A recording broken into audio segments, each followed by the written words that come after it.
And to talk more about this, we're now being joined by Ross Darrell Feingold, political analyst from Taipei.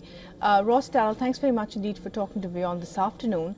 Let me begin by saying that the Chinese view Lai Ching-te as a separatist, making the situation even more problematic than his predecessor.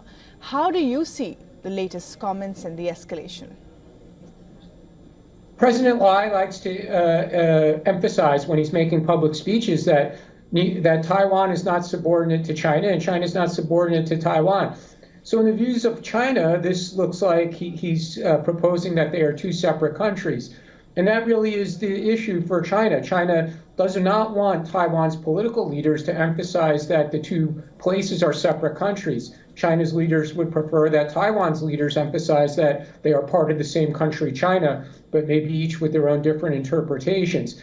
So from China's perspective, there's very little that Lai could say that's going to make China happy, especially if he's going to emphasize that neither side is subordinate to the other. But when he does say that, that generally does have the approval of the people here in Taiwan. And Taiwan's a democracy, so President Lai has to reflect what the people here want.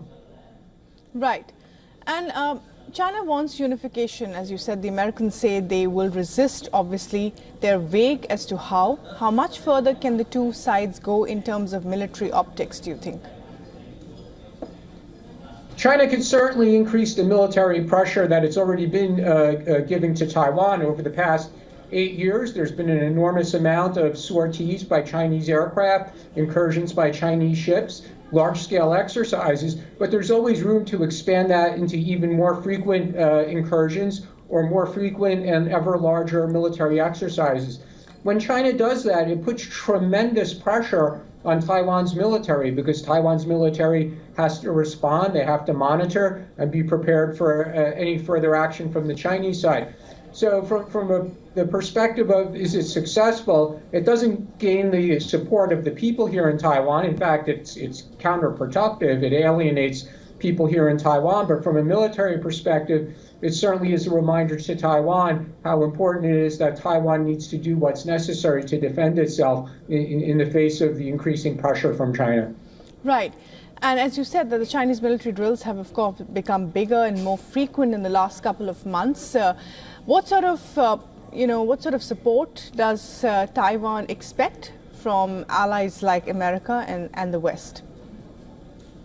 That's a very good question. For now, the United States supplies weapons, and it's the only major country that's willing to supply weapons to Taiwan. Taiwan troops do train in the United States with increasing frequency, and also with increasing frequency, the United States sends trainers here to Taiwan. Other countries have still kept a distance from engaging with Taiwan's military, which is something that Taiwan would like to change. Taiwan would like to see some of its close friends like Japan, Australia, Canada, for example, to do more directly and publicly with the Taiwan military, but those countries just haven't made that decision yet. And then, of course, there's always the big question, which we don't know the answer to, which is if there is a war, would any of these countries, including the United States, send troops to assist Taiwan? And that's just a mystery, and only the president of the United States at the time will know what the answer to that question is.